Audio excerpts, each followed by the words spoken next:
guys, welcome back. Thank you so much for being here. It's so greatly appreciated. Truly is.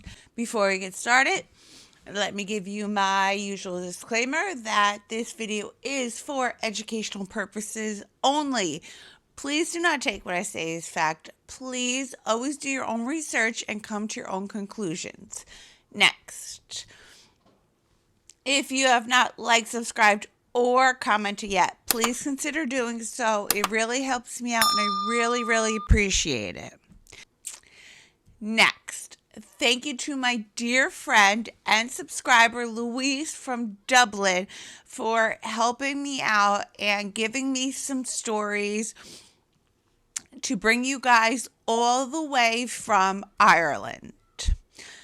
So, today we're talking about Neil Reilly, Dean Bradley, Jason Bradley, Ryan Bradley, and their father, Paul Bradley. Okay.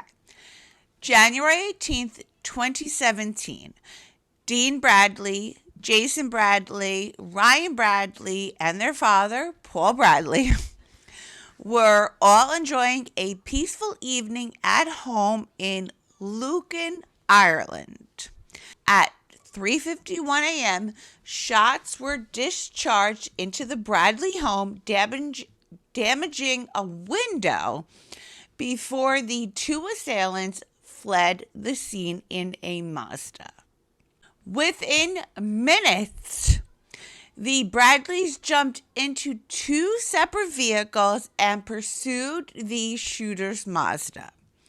They would end up catching up to the Mazda. They then followed the Mazda at a high rate of speed, and the chase would finally come to an end when the Mazda crashed into Esker Gleb. Gleb? I hope I'm pronouncing that right.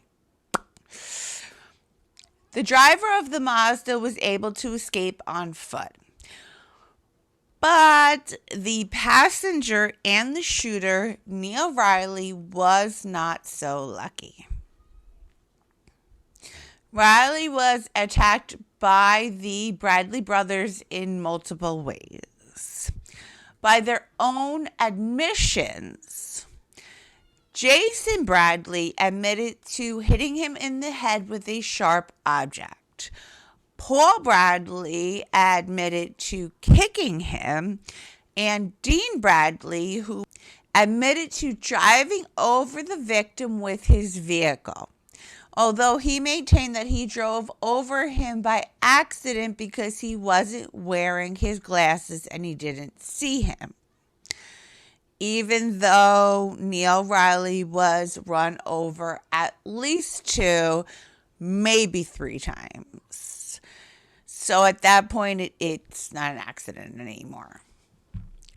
The autopsy report would reveal that Mr. Reilly was struck approximately 7 times with a chopping type instrument. There were 2 blows to his head that caused skull fractures and injuries to the brain. There were also wounds to the right arm, the left flank, the back shoulder, and the midline of the back. I'm sorry, I don't know why I can't get my words out today. I don't know why. I don't know why I can't get my words out today. I'm so sorry, guys. I really am. I can't get my words out. I've been going through it personally, and maybe that's why. So I apologize. I can't get my words out today. His pelvis was crushed, and there were signs of friction burns that were caused as a result of getting run over with a vehicle. There were crush injuries to the chest with fractures to the left clavicle and multiple ribs on both sides. There was bruising to the lungs and multiple lacerations to the liver. I mean, this guy went through it clearly, right?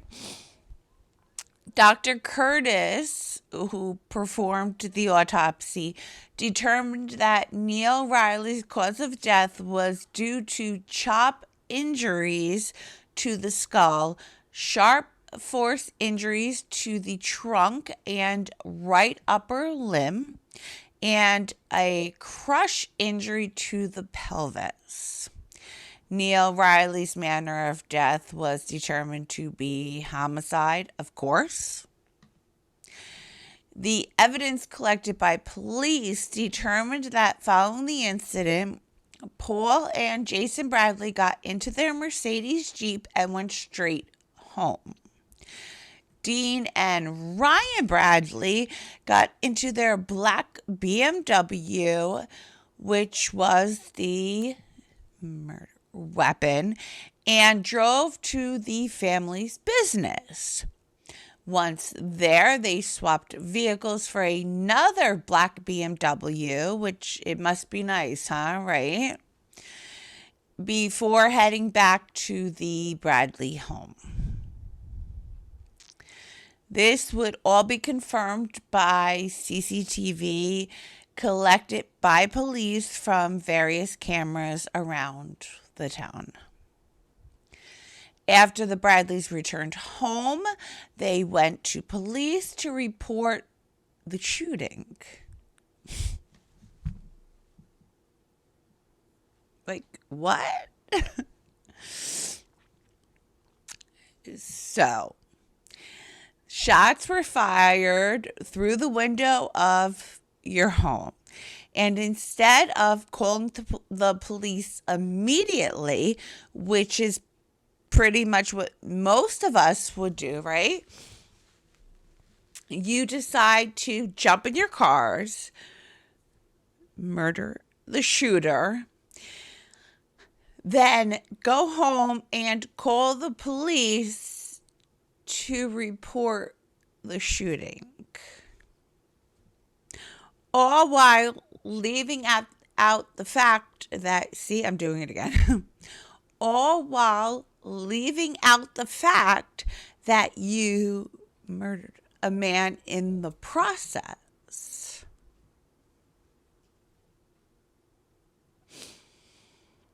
Do you need me to give you a minute for that to sink in? Because I know.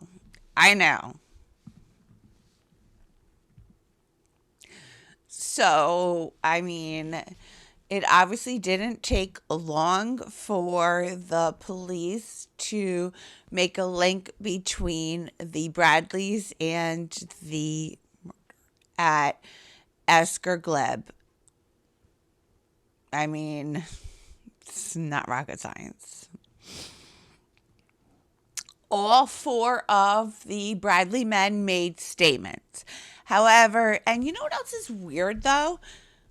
I mean, maybe it's just what I read and what I saw, and I don't know, maybe Louise, maybe you could help me, but they never mentioned mom. Like, I never saw anything about mom get mentioned, which I thought was kind of weird. And the whole time I was waiting for them to say something about mom, but they never did. All four of the Bradleys made statements. However, in their statements, they claimed that they got in the cars to pursue the suspects, but that they were unsuccessful. Okay. Seems like you were pretty successful to me there, but they forgot to take into account, though, a little thing called DNA.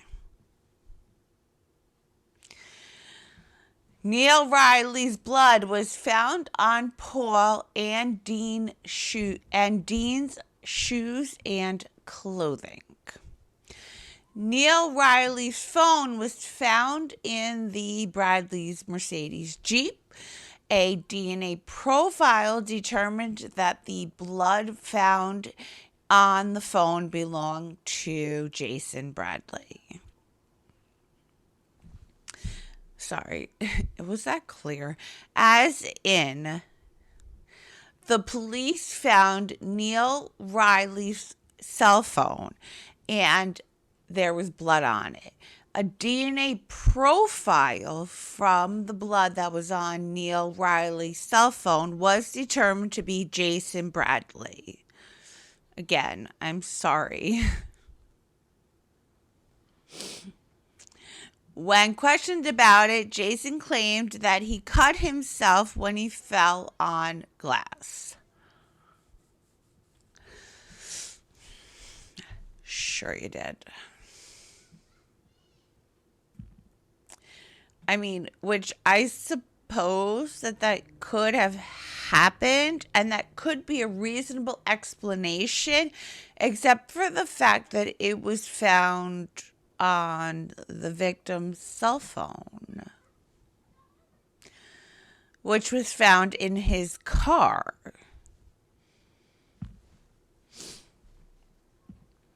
So he would later admit to police that it happened during the struggle with Reilly. Okay, so if you're sitting there scratching your head over this, besides the fact that I can't get my freaking words out today and I sound like an... I'm sorry. I'm sorry. Please bear with me. I'm sorry. I am here to attempt to break this down for you, okay? But to do that, we have to go back to before the night of January 18th, 2017. Because the night of his murder was not the first time that police had heard the name Neil Reilly. He had been arrested in the past for crimes that dealt with illegal drugs. And at some point before all of this happened, Jason Bradley had begun to dabble in, and the person that was supplying him those was none other than Neil Reilly. So here's the thing about getting from a dealer. You have to pay them.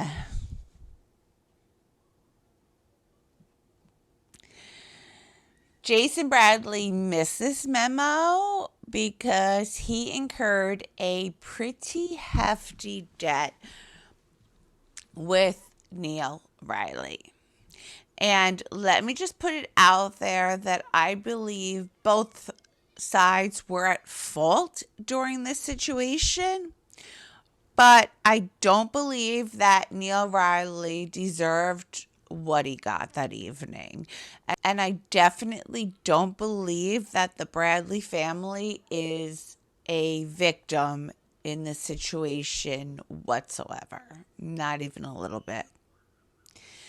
In the weeks leading up to murder, Neil Reilly called the Bradley's business not once, but twice, threatening to up the house as a means of threatening Jason into paying the debt that he was owed because he supplied him with his stuff and he wanted to get paid. I mean, you can't blame him for that, right? He also asked his son, so Neil also asked his son, Dean Reilly, who was friends with the Bradleys and who would often visit the Bradley home, to pay his father, and he sent him there to reiterate the fact that his father wanted the money that was owed to him, rightfully so. I think, I guess, even though it was the illegal things that he owed him money for. In December of 2016, the Bradley family home was burglarized, resulting in stolen and damaged property. The home was equipped with CCTV cameras, and when the footage was reviewed, they saw none other than Neil Reilly being the person that had robbed the home.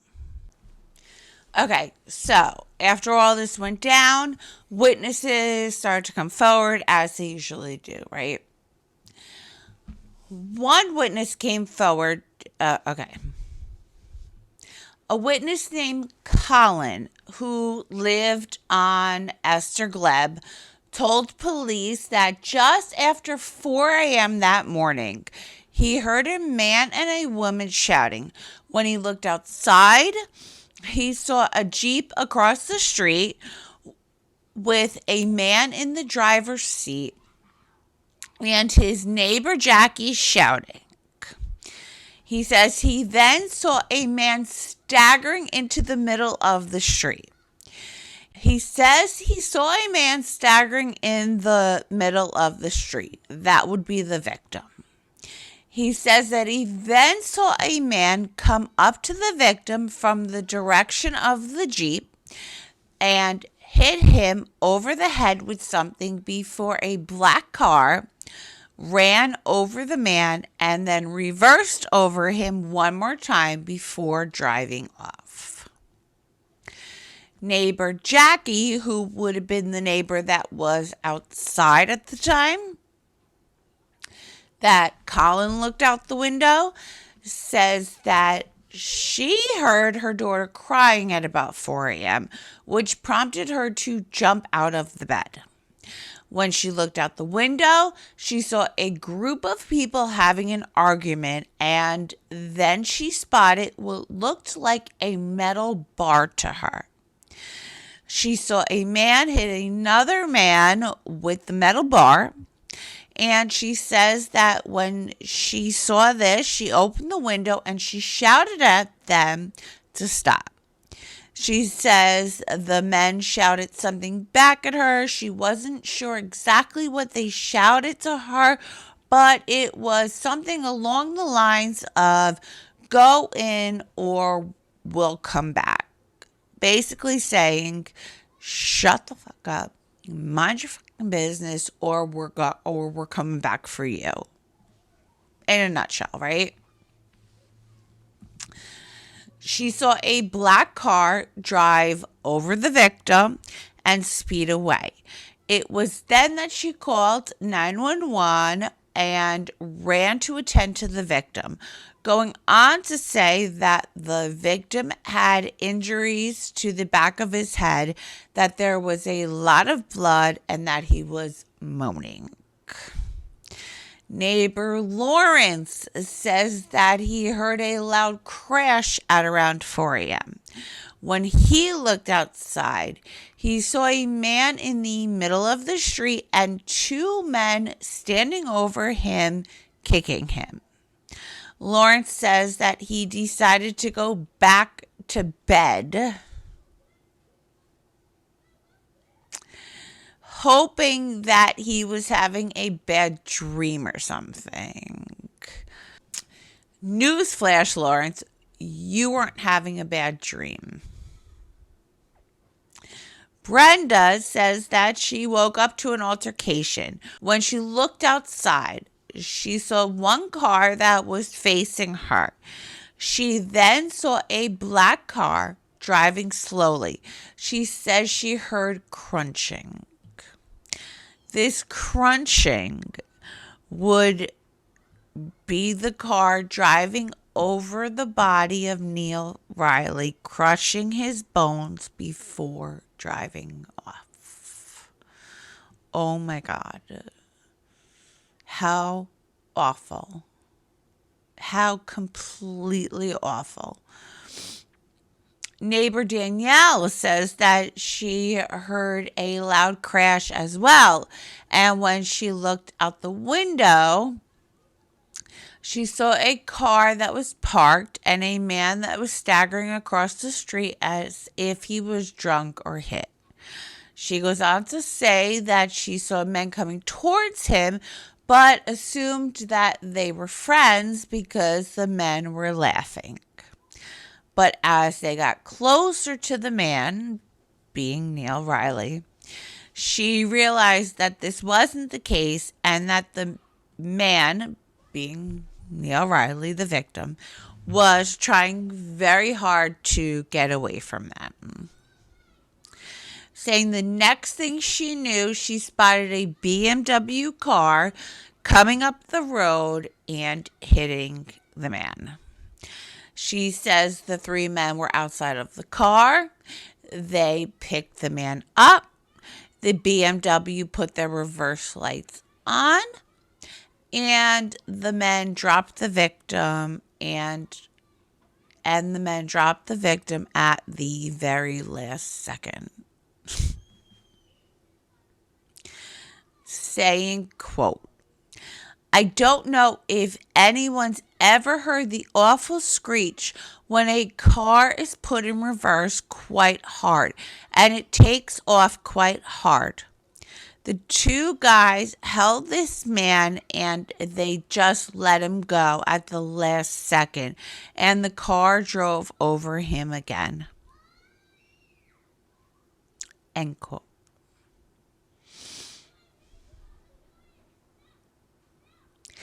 At trial, it was determined that the father, 54-year-old Paul Bradley, was the driver of the silver Mercedes Jeep. He claimed that he did nothing more than chase Reilly and kick him while his son Jason was fighting with him,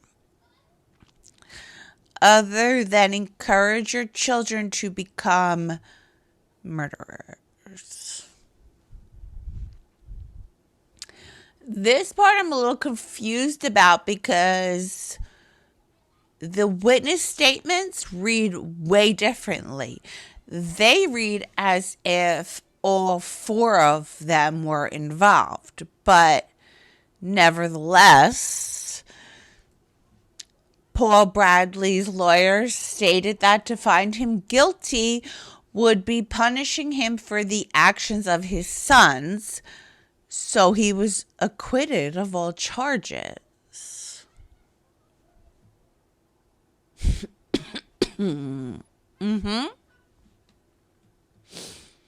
He was acquitted of all charges. 20-year-old Jason Bradley was the passenger in the Mercedes Jeep. He has admitted to being the person that gave Reilly the blows to the head with the sharp object. A jury would end up sentencing him to life in prison. 24-year-old Dean Bradley admitted to being the person that was driving the black BMW that evening. He has only admitted to accidentally running over the victim once with the car because he wasn't wearing his glasses, it was dark, and he didn't see him. Which is, that's his story. And he's sticking to it. I don't personally believe it, but who the hell am I, right? But an optometrist that examined Dean did say that he does indeed have problems with vision and that he is well below the standard for driving without glasses, which is all well and good. Witnesses have said that the street was very well lit that evening. I suppose this could all be up for debate. That's fine. And I suppose that you would have a better argument if he didn't run over him at least 2, maybe 3 times. But at that point, it's no longer an accident. in my opinion. But who the hell am I? It's not an accident. Allegedly. But not really. The jury agreed, and Dean Bradley was sentenced to life in prison. 18-year-old Ryan Bradley was the passenger of the BMW with his brother Dean, and there was no evidence that Ryan Bradley had any part in anything that had to do with the attack of Neil Reilly, or that he even exited the vehicle at any point in time, even though the witnesses say that he did. But because of this, he was also found not guilty, and he was acquitted of all charges along with his father. So currently, Dean and Jason are serving life sentences. They have both since appealed their convictions, but as of now, their appeals have been denied. And I hope they continue to be, if I'm being honest. But if something changes, I'll let you know. All right, guys, if you're still here, thank you. I appreciate I love you and I appreciate you so very much. To Louise, you are an absolute gem. Thank you. I'm so grateful for you. I'm not even going to ask you to let me know what you thought of this mess. I'm sorry. But you can leave me a nice comment, please. That would be greatly appreciated. You can leave me a like. You can subscribe if you haven't yet and you feel so inclined to. And until next time, I love you guys and be safe out there.